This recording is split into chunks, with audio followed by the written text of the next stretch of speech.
I'm Rachel. I am an admissions coach here at IPEC. I'm also a business owner. I've been a coach for 9 years and a full-time coach for 7.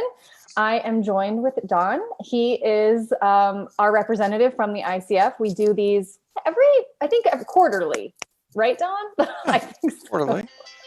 Whoops. So, I've got a dog. She's probably going to bark. We're keeping it very COVID casual right now. It is what it is. I would love to, if you are joining us, we'd love for you to share where you're tuning in from. It's always fun. If you have questions, which we will be taking throughout, please do us a favor, drop them in the Q&A box rather than the chat box. That will make sure that we see them and we get the questions answered. And then, Don, I would love for you to introduce yourself for a second, if you would. Absolutely. Yeah, I'm Don Whittle, longtime membership director at the International Coach Federation. Been there about 14 years. Watched it grow from its infancy to what it is now, just over 40,000 members, 35,000 credential holders in over 140 countries, and just having a great time being part of the staff. So that it brought a question to mind for me. So I'm just going to go for it because we are here to ask questions of the ICF right now. What was the impetus behind needing, a credentialing body for the coaching world? So I think really they needed a way to really verify who they were as coaches, to kind of separate themselves from those who call themselves coaches, but have never taken any type of formal training nor completed any kind of credentialing requirements. And I think that was the biggest impetus for that change and creating that credential. I think that, one of the things as an admissions coach, I get asked all the time is how do you decide of all of these organizations, all of these coach training schools that you could go to, how do you even know where to start or who to pick? And I think some of the qualms people have are that it seems like anyone can just call themselves a coach and get away with it, which is kind of true. The joke I always make is that I think if you call yourself a therapist and you're not, you will probably get arrested at some point.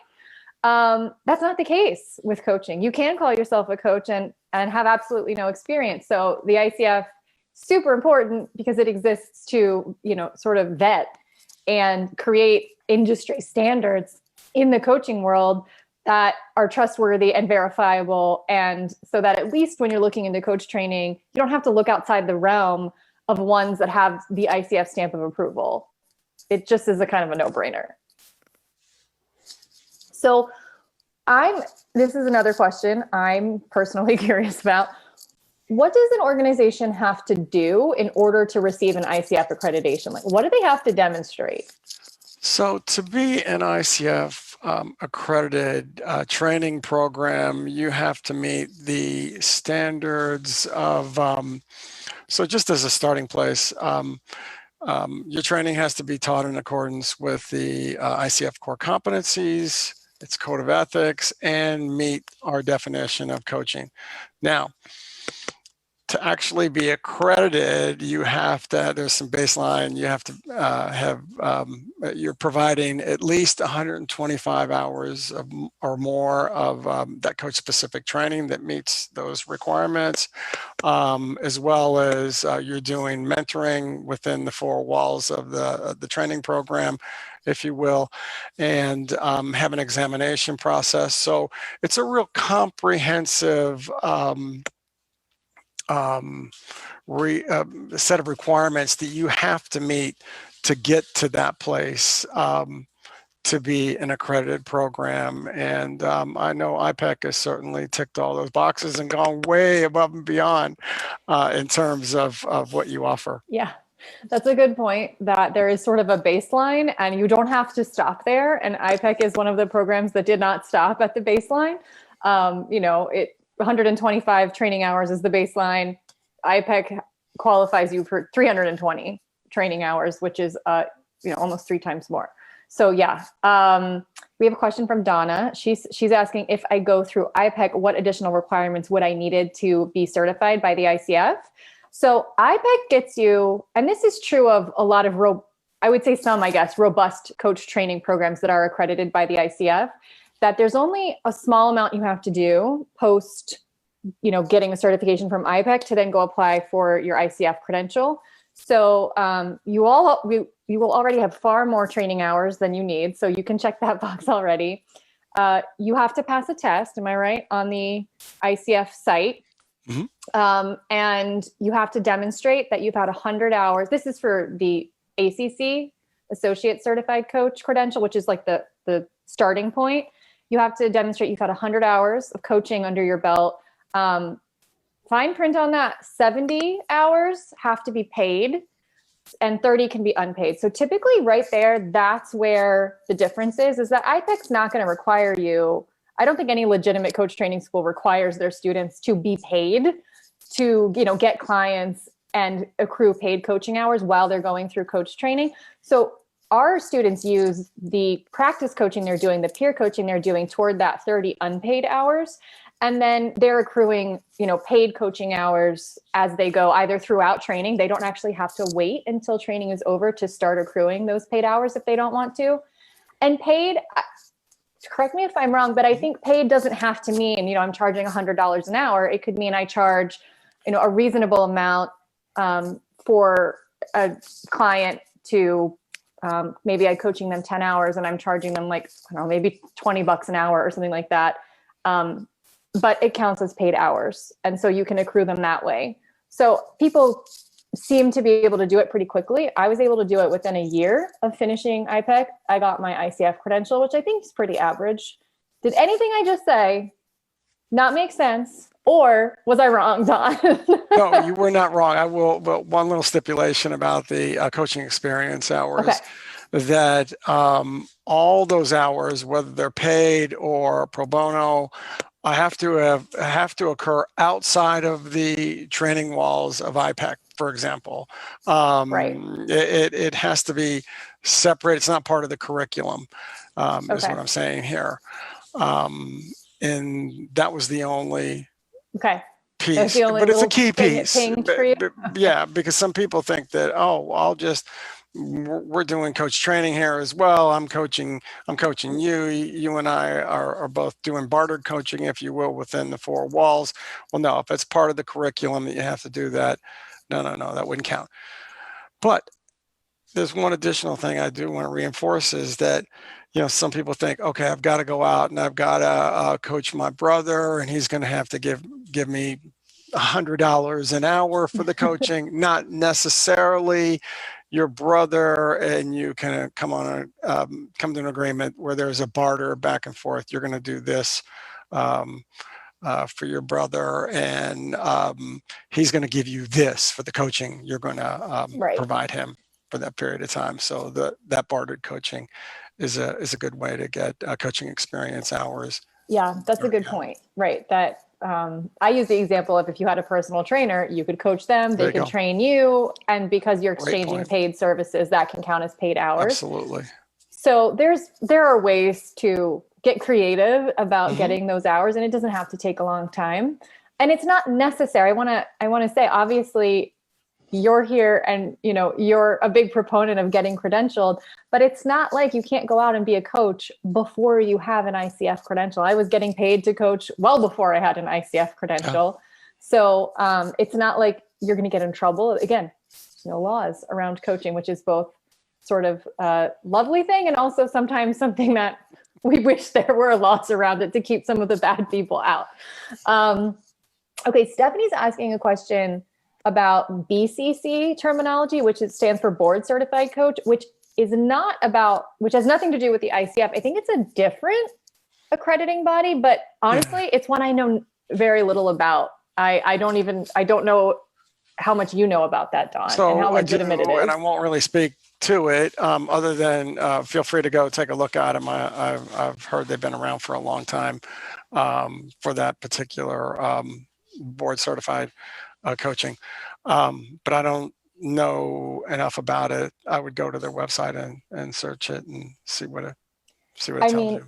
Stephanie, it might, there might be an answer to your question sort of in subtext here, which is if Don has no idea about it and I have no idea about it, and I don't know any coach who has that designation, not sure how important it is or what the, what the deal is.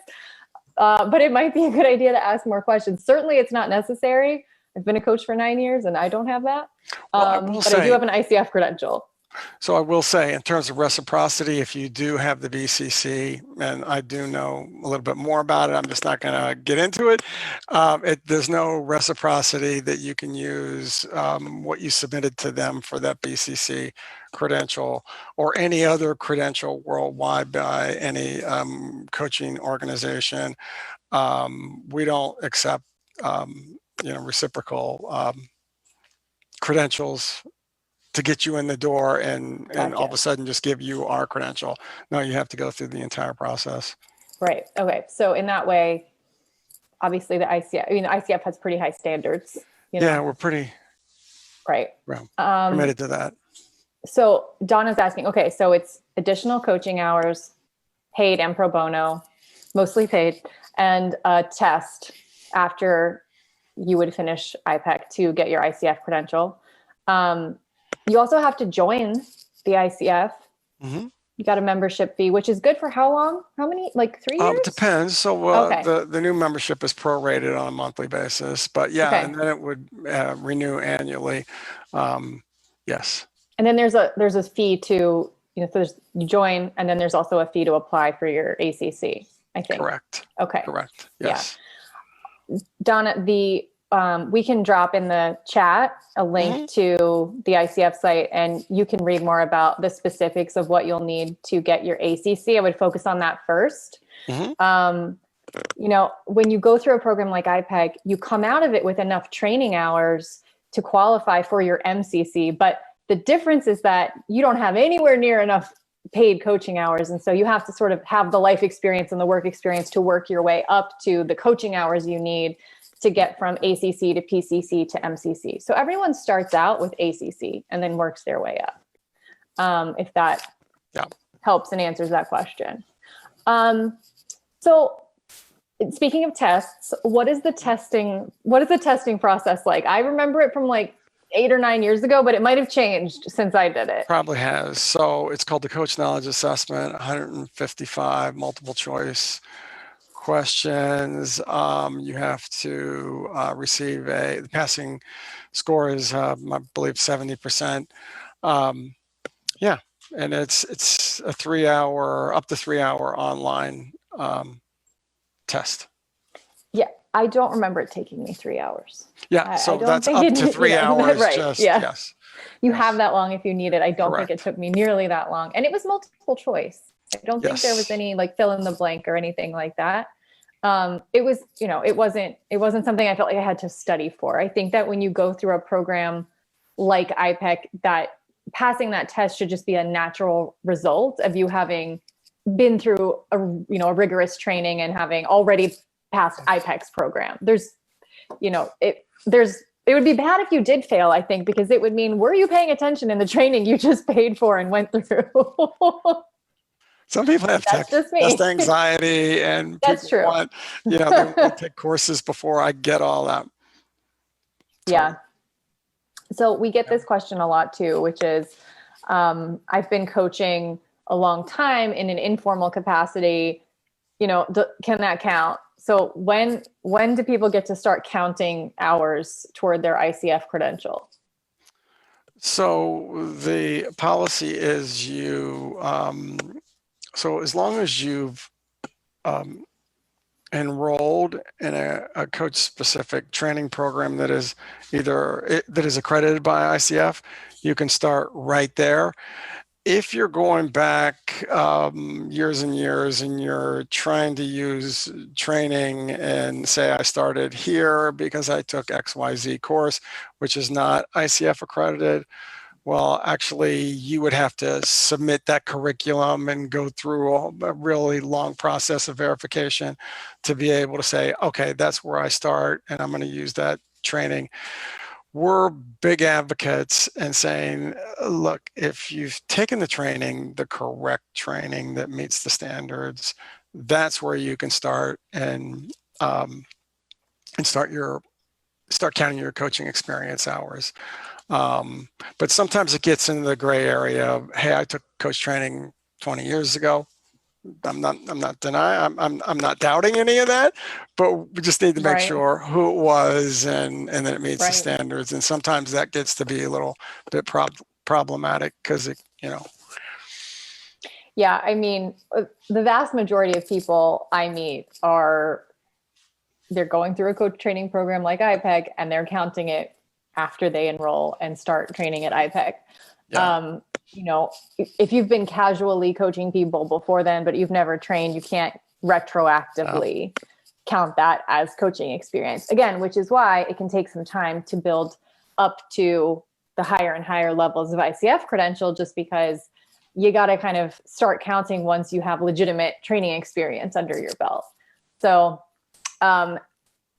would you like to give a little debrief of the 3 levels? Because I think sometimes those confuse people.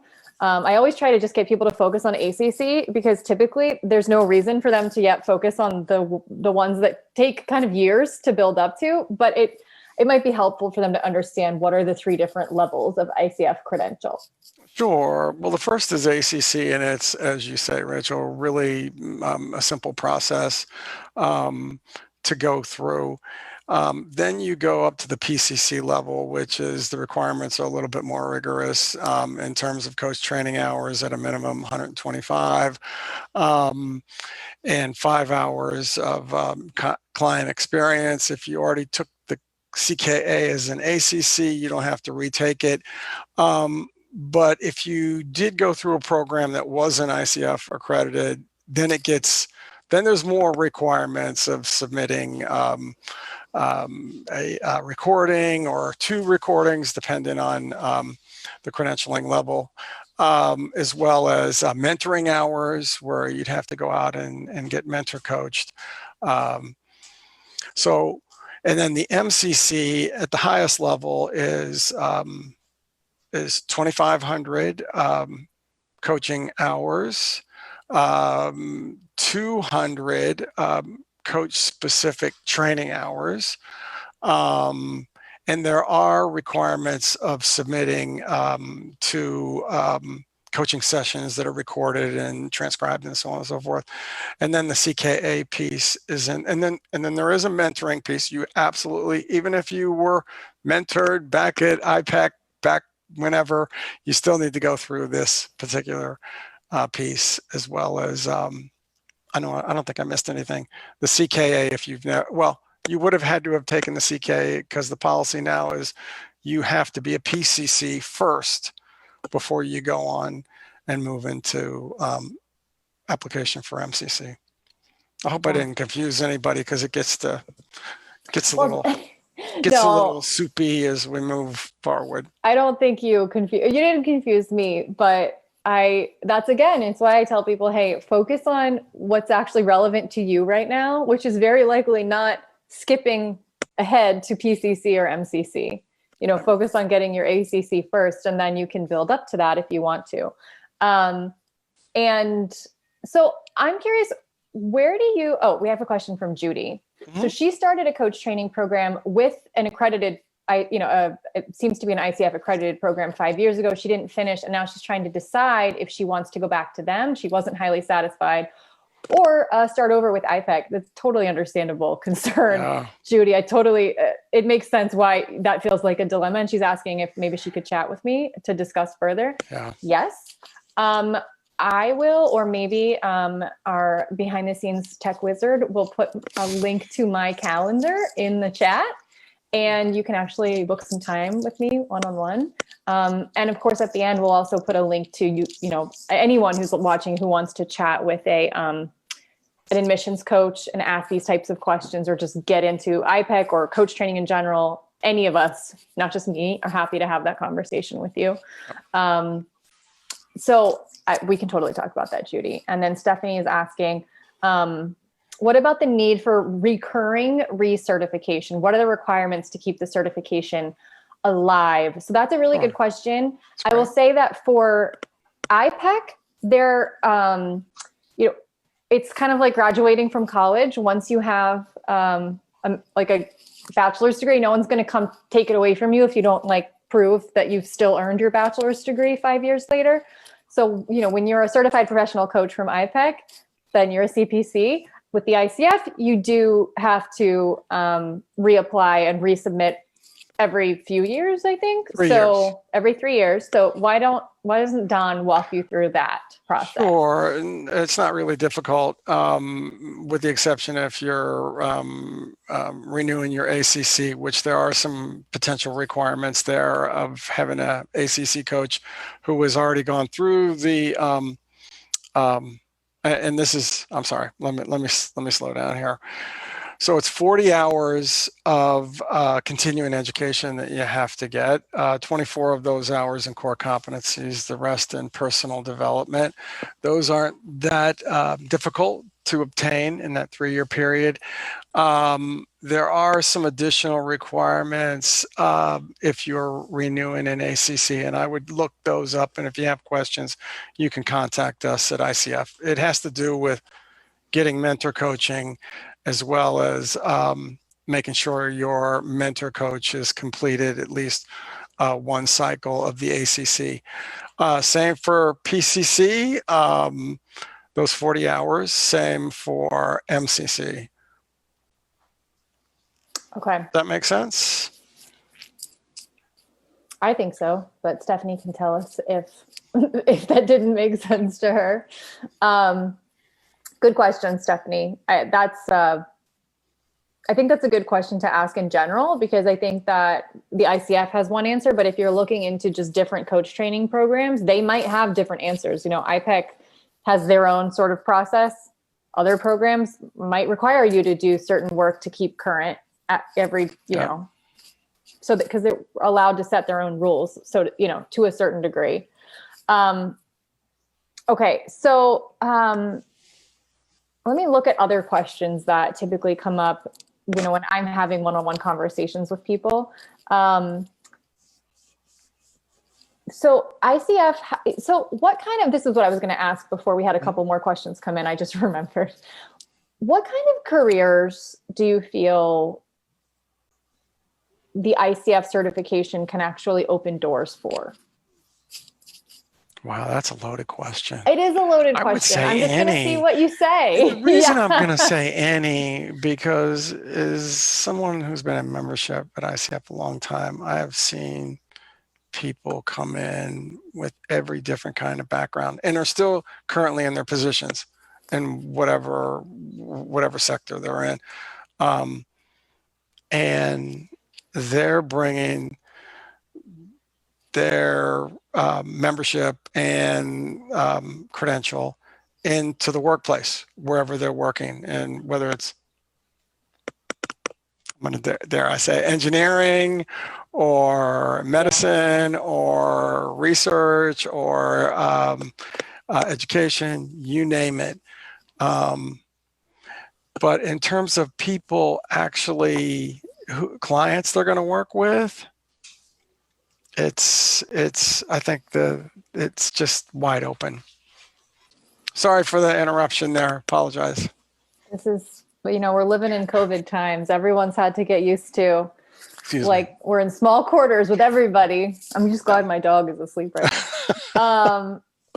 So one of the things I think that surprises people, and I hope in a good way, about coaching is that it's not like, you brought up engineering. I use that example too sometimes. Oh my goodness. It's not. You'd be surprised. In tech. How often it's needed, right? I mean, some of these industries need it really badly. Right. And then leadership. So you're into, you're learning leadership skills, you're into leadership coaching, you're into executive coaching, career coaching, wellness coaching, life coaching, which is like kind of all inclusive. Don't really want to define that right here, but yeah, all those areas. But there is still so many people who are pursuing coaching and still keeping their jobs and whatever part of business they're in coaching other people that report to them and or Totally. who work there. I mean, it's just it's the coach approach. We that is something that if there's any misconception I like to try to right these days, it's that there's one right way to be a coach. Right. That, the coach is someone kind of like me who didn't like working for other people and wanted to quit their job and start their own business. That's one way to do it. But we see so many people coming through this program who are more interested in like the manager as coach role, like engaging their employees and leading and using coaching skills to help bring out the effectiveness of a team and help improve the culture of organizations. Yes. Whether they call themselves a coach or not, coaching skills and being able to get to the root of people's blocks and unleash people's potential and help them get out of their own way is only going to benefit wherever organization or, whether it's your workplace, whether it's maybe your community, it's going to have a ripple effect, no matter if you're doing it formally and getting paid for it and you're being called a coach, or whether you're taking that and you're utilizing it in whatever role you already have. And I see coaching, obviously I'm very biased, but I see coach training as a great investment because there are infinite applications to it. There are so many things that are so specific. I go back and I get an engineering degree. Well, I can probably only use that in very certain situations. In coaching, there's no limit to what situations you can use it in. So I know that's not totally ICF specific, but you and I are both proponents of coaching. So I think it's a good point regardless. No question. So as we are wrapping up, we only got a few minutes left. If any last questions, please hit us with them now. If you have questions you realize you want to ask later, how can they how can they best get in touch with the ICF, Don? Yeah, I'll put something in the chat here for how to get in touch with us. And if you ever have any questions, just contact us here. And I do want to say this because I am on this presentation. IPEC is fabulous. I can't say enough about them, and I'm not able to really promote one over another, but I'll say they were all inclusive in what they offer. And I can tell you there is a huge alumni group. Definitely it's going worldwide. And I am very, very impressed with the mark that those coaches are leaving around the world. It's wow. Just want to say that. IPEC coaches do have a very good reputation. Thank you for sharing that. People take us seriously. When you meet someone who's been to IPEC, typically you're like, oh, okay, I know what I'm getting. Like I'm getting a certain degree of quality here, and that's important. So your endorsement means a lot. Thank you for that. Sure. So Don he's already put a link to the ICF website in there. He can drop something else in there. For Judy, I put I had our tech wizard put my calendar in there for you. I also put a link to where you can request to speak to any admissions coach. I'm one of, 8 or 9 that we have. Some are part-time, some are full-time. We have people in the US, we have people abroad. So we can get you set up with someone who's either on the right time as you, or, who we think can help you with whatever specific questions you have. So you can fill out a form and someone will be in touch to schedule like a 30-minute chat with you. If you are a fan of these types of like quick webinars where you can get your questions answered, you can join us next Tuesday? Yes, next Tuesday, the 16th at 1 p.m. Eastern. We're doing our bi-monthly, twice a month coaching office hours, where we have an admissions coach like me come on. And actually we have 2 admissions coaches answering questions about IPEC specifically, the program. So if you want to join us for that, we will throw a link in the chat to that too. If you registered for this, you will be getting a replay. So if you want to share it, if you want to rewatch it, you will have access to that. And any last thoughts, Don? Anything you want to leave them with before we say farewell? I'm just going to wish you all the best. Whichever path you take, definitely encourage IPEC. Take a look at them. Great program. And we're here at ICF. I mean, whenever you're ready to come over and pursue an ICF membership and credential, we are here for you. Thanks, Dawn. I thank you. Well, I guess I will thank you too for joining us. I thank everyone for coming on and asking some good questions and prompting us. There's a lot of links there in the chat, so check those out. And we will be back next week with some more coaching office hours and answering more of your questions. So Cool. bye. Thanks Dawn. everybody. Take care.